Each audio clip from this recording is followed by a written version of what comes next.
Healthy Canadian Cook-Off. I'm your host, Tammy McNabb. We are in downtown Vancouver meeting 3 amateur cooks vying for the title of Healthy Canadian Chef. You'll love them. Season 1. Hope you enjoyed the show. Let's do this.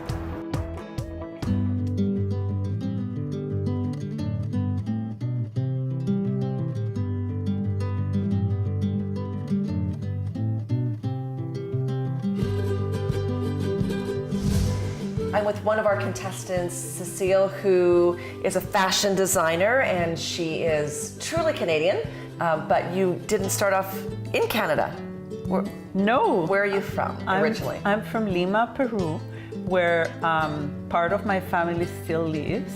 I live here with my husband, one kid in Tofino, the other part of the family is in Costa Rica. What brought you to Canada? Well, Peruvian you know, there was a lot of trouble in Peru in the 80s. Yeah. Okay. So my husband decided that it was time to move the family. I don't know the history of Peru, and I've actually never been there. So what was happening in the 80s that Terrorists. Okay. Tourism. It was really bad. The Shining Path. Okay. So pretty much we chose Canada because it was the best place on earth. The biggest melting pot maybe in the entire world. Exactly. Yeah. Tell me about your love of food.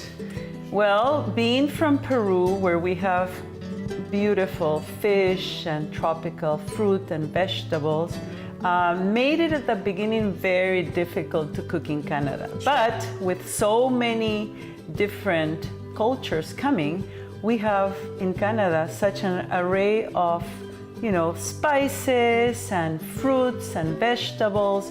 Now I can cook basically anything that I want. And my French influence comes also from, my husband and all the travels to France and to Spain. So he's from France? He's French, okay. Yes. And then Tofino, which we visit because I have a son living there, the love for our seafood and fish and what you can make with fresh, like everything that comes from the sea. And I go to farmers markets where I, choose my local product. Yeah. And it's just a combination of different flavors that go into my kitchen. Tell me about why you applied to be on the Healthy Canadian Cook-Off. Well, I always see these cooking shows and I think, well, I could be in it. Why not? Let me do it. I think I'm very good and I could totally make something yummy that, people might want to taste. Sure. And combining all these influences I'm talking about and, our beautiful products that we find here. Still, autumn is a wonderful time to find all the winter vegetables. There's still fish, fresh from Vancouver Island. So yeah, I would love to, show my passion and have my recipes tried by other people. Is there a crossover, do you think? I mean, you're a fashion designer. We'll talk about that in a minute, but is there a crossover being a fashion designer with food? Like, do you see a crossing of the two? I think so. I think that fashion designers, especially knitwear fashion designer, you experiment with yarns. So you like mixing ingredients. It's just the same. And if you have the time and you have the right ingredients, you create beautiful product and you create beautiful food in the kitchen. Now you do make beautiful stuff, and I've seen it. I've actually worn some of it in the past as well. So I'm excited to have you on the show. Tell me about how you got into being involved in fashion. Well, it started in Peru. I used to have a boutique in Peru, which I had for 10 years before I moved to Canada. So when we decided this was home now, I closed my shop there and I started working for a fashion designer here in Vancouver to learn the trade. And after 5 years, she thought I was ready to start my own business. Wonderful. And so I did. And why specifically in knit, which is very specific? Well, because 20 years ago, there was no knitwear designers in Canada, basically. It was a real niche. Now there's younger people that had gotten into knitting, but it was considered really old-fashioned. And you think that. You think your grandmother knitting you a doily or you which do think is old-fashioned. not, you know, you look at really great knitwear designers in Europe or, you know, in the United States. And mind you, now we have a few very good designers in Canada that do just knitwear. But 20 years ago, it was a niche. So it was a good move for me. Good for you. Yeah. Well, I'm excited to have you in the competition. Good luck. Yeah, thank you. I hope the judges like what you make. Yeah, and, certainly. And we'll see you at the cook-off soon. Okay. Thanks, Cecile. Thanks.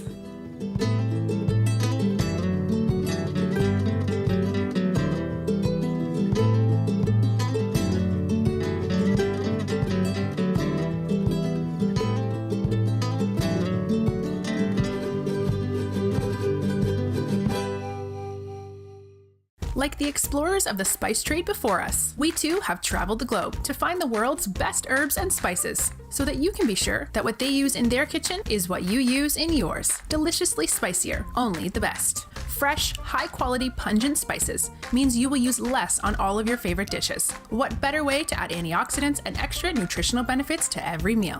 From our spices to our whole food Saskatchewan-grown oats. Enjoy Splendor Garden. It's recommended that we have omega-3s in our diets each day, but because our body doesn't produce it, we would add it in through a food source like Aliga flaxseed oil. Made from non-GMO Canadian flax seeds, it can be used in all your baking and cooking. Aliga flaxseed oil can add essential fatty acids to your daily diet, and it's terrific for vegan and vegetarian diets. Omega-3s may have health benefits and support the development of brain, eyes, and nerve function. for all my Aliga flaxseed oil recipes, visit us at aliga.com. Rogers Foods has been proudly milling quality flour and cereal products from Canadian grain for over 60 years. We produce wholesome cereals and the highest quality flour and grain products. The popularity of Rogers Natural Foods is a reflection of the North American trend to better eating habits. Our natural whole grain flour and cereal products are produced without the use of food additives to meet those needs. With Rogers Foods, you can be confident in what you make for your family each and every time.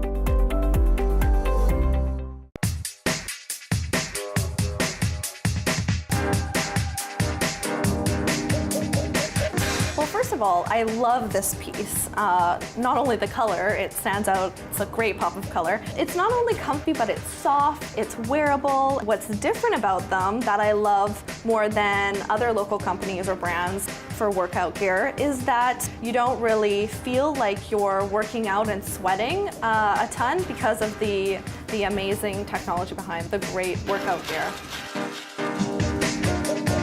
Yeah, I wore the white Firma to teach an indoor cycling class, and my students loved it. It felt good to teach in. And then I went and taught a hot yoga class, actually 2 back-to-back classes, and I wore my compression top for that with the sleeveless, and it felt really good. And then I got invited to dinner, and it was a really fancy restaurant. I was like, you know what, I'm just gonna wear my Firma for that too, and it actually was really cool.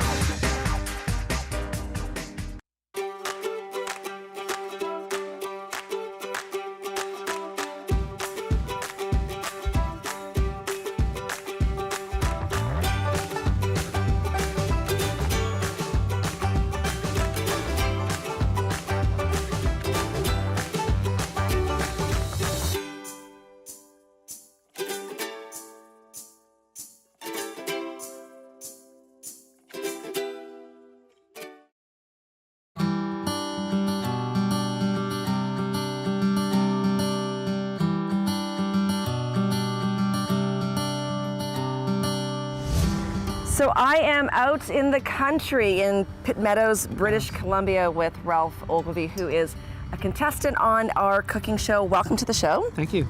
Now you are a man of many, many talents. You're a fireman, you're a businessman, and now you want to be on a cooking show. Why in heaven's name would you want to do that? I think one of my true passions is cooking. Yeah. So we get to cook at the fire hall, which is fun. I get to cook at the office for the staff here. And Is that the only reason why they work for you? it might be. It might be. And I love to cook for family and friends. It's just, I've always loved cooking. My parents were great cooks. And I really enjoy it. Like, I love to cook. Now, you're Canadian? You're from here? Yep. Family's from here? Yep. Where's Born your- in Vancouver General Hospital. Your last name's Ogilvie, so it has to be what? Scottish. Scottish. So are you going to be cooking with a Scottish twist, or what's your specialty? Well, I don't know. I think we're going to try and keep it healthy. I don't know if a lot of Scottish food, we're not making haggis, I'll tell you that. I don't know if a lot of Scottish food is really healthy, but Right. we're going to try and keep it healthy, more West Coast healthy. Okay, let's talk a bit about you as a fireman. What I like about the idea of Ralph being a fireman is that you didn't become one until you were 40. Yep. And can I say how old you are now? Sure. He's 50, which Yep. is amazing. So for the last 10 years you've been a fireman. How do you get to be a fireman at 40? Maple Ridge, where I'm a fireman, is a composite department. So we have paid on call, which is like volunteers, and we have career staff. So I started to help out the community. I live in East Maple Ridge, and one of my buddies said, hey, you should come out and try out, it's fun. And that was at 40. So I got on as a volunteer, paid on call, and then 5 years ago I got hired as a full-time firefighter. So for the last 5 years I've been full-time firefighting. Let's be honest, and not that anyone's watching or listening. How hard is it physically being a fireman in your 50s? It's getting more challenging. Yeah. The cardio side, the working out, try and keep up with the guys. I'm not 20 anymore is a phrase I use a lot. Sure. But we're also a team. So there's guys who are younger, they're So in they great carry you shape, around? I'm just kidding. And they do help Help out. on, Ralph. They Yeah. help out. Now, I have seen some of your work in the community when it comes to your company. Explain landscaping and how that came about, because you are now an independent businessman and you have been for the last 3 years. Again, how did you get involved in that so late in life? I started in the late 80s working for the Bobcat dealership, which we have a couple of the Bobcats behind us. Yeah. As a parts person, got into sales eventually, and then got into the rental business, and I got hired by a landscape company. So I ran that company for a number of years, really enjoyed it, and while I was hired by that company, I got on with the fire department. Well, my passion for the fire department outgrew my passion for landscaping, and I got hired full-time, and shortly after that, my relationship with the other company changed, and so I decided to start my own company where I could mentor people and treat people properly and really run a company my own way. Now, for the show, you're going to be cooking. Well, today we're going to do a little bit of cooking as well. What is your specialty? I really like steak. If I had to cook something that I would think would be my specialty. Oh, didn't I tell you that we're doing a vegan episode of the cooking? Yeah, well, we'll work it out. Yeah, but I really like to cook steak. I like to cook any kind of meat. I don't have any formal training in cooking. Yeah. Just learned around the house with mom and dad, and then I like to cook what I want to eat. So things like schnitzel, maybe again not the healthiest thing, but very tasty. And then roasts, turkeys, chickens. Yeah. I like to cook anything. So when you get your basket and list of ingredients, you know that you're aiming for something healthy. You can do it. This is the challenge. That's the challenge. Yeah. Okay. Yeah. Well, that'll be good. It'll be a great learning experience. No. So we're gonna go inside and see Ralph in action. Ready to go? Yeah, for sure. Let's go. I always like to have the opportunity to cook at the office. Yeah. Eating a fresh meal is a lot better than bringing a bagged lunch. Yeah. I think. So when we had the opportunity to renovate, we renovated this space when we moved in. We decided to upgrade, so we changed the stove from a electric stove to a gas stove. Nice. And just made it easy for the employees if they wanted to bring some food in from home. They could cook a good lunch, or heaven forbid we're working into the middle of the night quoting in a job. Yeah. We could cook a nice dinner, or warm up a pizza, something like that. And do you get a chance to cook for the employees? Not as often as I like. We do have the Employee Appreciation Day where we break open the barbecue and make some veggie burgers for the... Now he's lying. Now he's lying. Hot dogs and hamburgers, and we try and do that once a quarter, so every couple months. Yeah. More in the summertime than, of course, in the winter, but the idea behind the kitchen was to offer that availability to the staff so that they could just have a place where it would feel like home. Sure. Looks good. Every now and then you get lucky. Things that I like to do to make my cooking healthy is I like to remove the skin if I'm cooking chicken. If I'm cooking a meat product, trim the fat.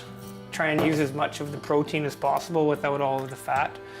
I like to use as many healthy oils. This is an infused oil. It's got a bit of flavor to it. And whatever spices, depending on the food, maybe spice it up a bit or just add a bit of a savory flavor to it. And we spend a lot of family time in the kitchen, whether we're cooking or eating, but I think it's really important that families spend that time together, making sure that, you discuss the events of the day, making sure that the kids aren't having problems in school. I was very fortunate.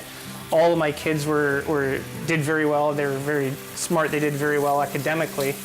But I think a lot of that has to come from the time you spend cooking together, eating together, spending the time in the kitchen with them, and making them do the dishes. I think a bit of that parenting is discipline. We have a rule in our house, whoever cooks doesn't have to do the dishes.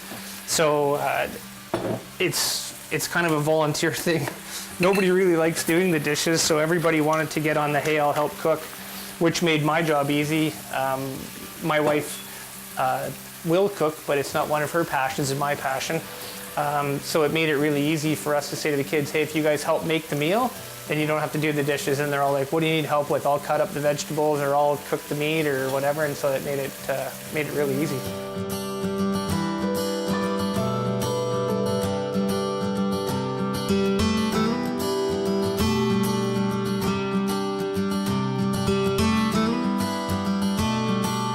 Good luck, Robbie. We know you can do it. You're an awesome chef. Omega-3s are recommended for a healthy diet. Now Aliga flaxseed oil makes it easy. It's the first flaxseed oil in North America that can be heated. You can use it in place of your other cooking or baking oils, and it's still great in salads. Aliga flaxseed oil. Live healthy, live natural. As owner of Mallory's Fashion Network for the past 20 years, I have found that women and men alike want to feel as good as they look.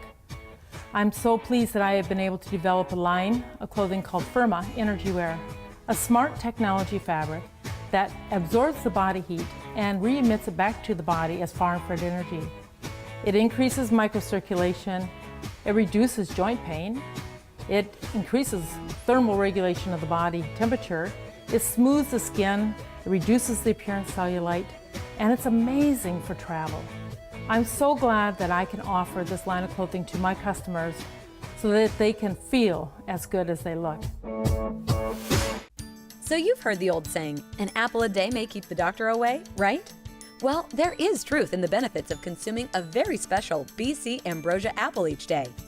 They're high in fiber, full of vitamins and minerals, they're juicy, sweet, and full of water, making you feel fuller longer without a lot of calories. Ambrosia apples contain a variety of antioxidants that help boost the immune system overall. With lots of nutrients, they help maintain a healthy and stronger heart too. There are so many health benefits from eating this very special apple, created by Mother Nature. So go ahead, have an apple a day to keep that doctor away, and enjoy a delicious and unique BC Ambrosia apple as part of your daily diet. Situated above the shores of Lake Winnipeg's South Basin is home to some of the world's most pristine birch forests. Our trees produce the finest birch sap and syrup in the world. 140 liters of sap will produce as little as 1 liter of syrup, making the Canadian Birch Company syrup an exceptional product. But all the hard work is worth it. Our award-winning syrups are highly concentrated and rich in flavor. Try our Amber Gold Birch syrup, made with the first sap of the season, bringing a true gourmet accent to both sweet and savory dishes. From our forest to your table. Welcome to Jules Under the Kilt, where we love nuts. Oh, my. Oh no, not those kind of, wrong picture. Yes, that's better. Thank you. Jules Under the Kilt is an artisan nut maker and farmer from Fergus, Ontario, Canada, who has been producing healthy and delicious nuts for consumers around the world for many years. They infuse their nuts with some of the most exotic and unconventional ingredients imaginable to bring you nuts with flavors that are incredibly delicious and will keep you coming back for more. Sometimes they use traditional flavors, like their very popular carrot cake flavored walnuts. And other times, they throw tradition right out of the window and create nuts like their maple moonshine frying pecans. Slightly dangerous indeed. So, go online or visit a participating retailer and try some Jules Under the Kilt artisan nuts today, where you'll find a flavour just right for you.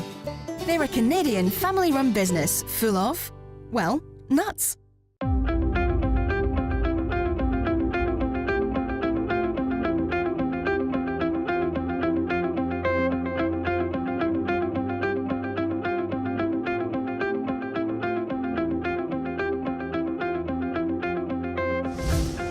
I am with Zoe Green, contestant on the upcoming episode of the Healthy Canadian Cook-Off. Welcome to the show. Thank you. Now, why in God's name do you want to compete to win this title? That's a great question. I want to compete to win this title because somebody's got to win. Right. Might as well be someone that's passionate about food and health and life. Yeah. Tell me about you. Who is Zoe? That you want to disclose to the entire world, right? Yeah. That's a very specific question, isn't it? I am a small business owner. I teach Pilates, yoga, focusing on meditation and life coaching now. I was born and raised in Vancouver. Let's stop there for 1 second. Life coaching. I'm hearing that more. Like, what is a life coach? Why would I need you to be my life coach? I probably do need you to be my life coach. Well, it's interesting. There are a lot of different types of life coaches. It's not a certified title, so really anyone can call themselves a life coach. Sure. My training specifically, though, is with Shad Helmstetter, so my focus is on neuroplasticity and self-talk. Okay. What is neuroplasticity? What is just the ability of the human mind to change over time. The neurons are plastic. We can rewire and fire and create new ways of being. So we can overcome our limiting beliefs. We can create change in our lives. We can shift our moods to maybe a more naturally positive mindset. Which is, encouraging, because I think that as we get older, we think that we're limited in our abilities, or that we're stuck in our ways, and you're saying that we're not. We're absolutely not. Yeah. So you would work with a life coach to find the areas of your life where you're feeling a little lacking, or where you are stuck, or where you believe that you won't progress anymore. And then finding those areas, we can create scripts, so you're rewiring subconscious beliefs that way. We have different meditation techniques that we can do. Self-sabotage subconsciously as well. Oh, Yeah. absolutely. Yeah. For sure. Yeah, absolutely. That's pretty much all there is. It's only self-sabotage, right? It's all of these things that got wired into us from a young age that might not even have had anything to do with us. Sure. The next question is food. Tell me your background in food. Why do you like food? What's your food thing? Well, I noticed a long time ago that if I didn't eat, I might die. So I started eating. Yeah. I've had a really interesting journey with food. As a young girl, I did a lot of intense dieting. And sad, right? It was really sad, and it had a negative impact on my mental state, which is actually how I got into working with neuroplasticity and positivity. But I think that led me down a path of always researching healthy food options and how to make the natural foods around us more delicious. And so just, now I embrace the vivaciousness of life and the food that supports that, and local growers, and how to combine things so that they're good for the human body and also good for the palate. What kind of stuff would you eat on a daily basis? Oh, it really depends. Yeah. I'm a huge fan of colorful salads. Today for lunch I made a beet salad with all sorts of nuts in it. On a daily basis, I love salmon from our ocean. I do a lot of squash when the fall comes. Whatever's local, whatever's fresh in the markets. Absolutely. Perfect. Yeah. And then I heard that you do yoga, and we'll see you do that today. Tell me about your journey around yoga. Yeah, I've been practicing and teaching yoga for almost 20 years. And I infuse it with a lot of Pilates. I'm also a personal trainer. Explain Pilates versus yoga. Is it harder? It probably is. That's why I don't know what it is. No, it really has nothing to do with the difficulty level. It's with the intentionality. So yoga is an entire system, meditation, pranayama, breath, the movement, the whole philosophy behind it. Whereas Pilates is really based around recuperating, healing, and strengthening the body. So is that the whole core thing as well? You're working on, will it make me have a tighter tummy, and versus like, is yoga more stretching, relaxing, and Pilates is more? No, I think that that's maybe a misnomer. Yeah, I think people it think is. that yoga is more stretching, relaxing. I mean, the more traditional versions of yoga, like Ashtanga, which is my original background, is very intense, very dynamic, fairly quick paced, and will definitely strengthen your core. Pilates is focused mainly on everything from the shoulders down towards the hips. So this is what we would call the core area. That's why I don't know what it is. Just kidding. That's my whole thing, is my core. Yeah. And it supports the way I sit and everything, and so we have to work on that with me. Yeah, well, it's everyone's whole win. thing. You're welcome to drop into the class today. I'll drop in and watch, that's for sure, Zoe. You'll be seeing me. The last time I did yoga purposefully is when my son was, when I was carrying him, and I found it was a great way for me to relax and get centered, and because I was at that point self-employed as well, so it really worked for me, and I actually would like to get back to doing that again someday. Yeah, well, I'd love to work with you. I'd love to see you actually do it today. Yeah, we'll follow you. Yeah, absolutely. One of my newer clients, she's newly pregnant, and so she's following the yoga. She's hired me for yoga so that she can come into that place. Yeah, you get into the parasympathetic mode. It's much easier for you to connect with your child. I did. Yeah. And he actually, I think, connected with me. It was a moment where I think he really felt that I was relaxing as well. So it was good. Why am I not doing it anymore? I should be doing it some more. Zoe, tell me a typical day. You seem like you're like running around and doing a lot of things. Is that the self-employed part of your life? Yeah, that is the self-employed part of my life, and that's the part that I love the most, I think. Yeah, I do quite a few different things. I've got the Pilates, the yoga, the personal training. I'm going to people's homes. I also have a small home studio where people come. I do phone calls for the life coaching. I do some design, some theater, some film from time to time. Awesome. Yeah. Hiking. That's why she was a little bit late today. You're at an audition, going for an audition. Is that correct? Prepping for one. Prepping for one. Yeah. I don't do auditions anymore. They're too stressful. Yeah. So you obviously are a very balanced person. I look forward to seeing you competing for the title of the Healthy Canadian Chef. Good luck. Thank you. Thanks, Zoe. Thank you.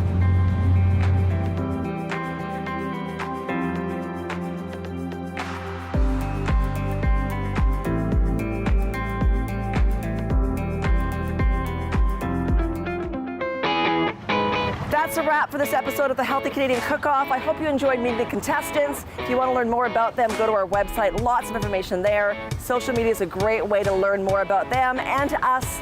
Thanks for joining us. We'll see you for the actual competition. Take care.